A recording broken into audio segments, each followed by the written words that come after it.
بسم الله الرحمن الرحيم ألف لام ميم ذلك الكتاب لا ريب فيه هدى للمتقين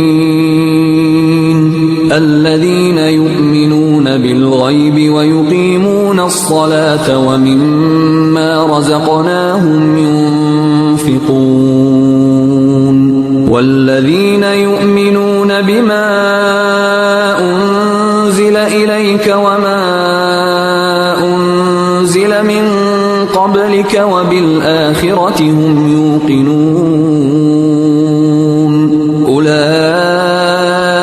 على هدى من ربهم وأولئك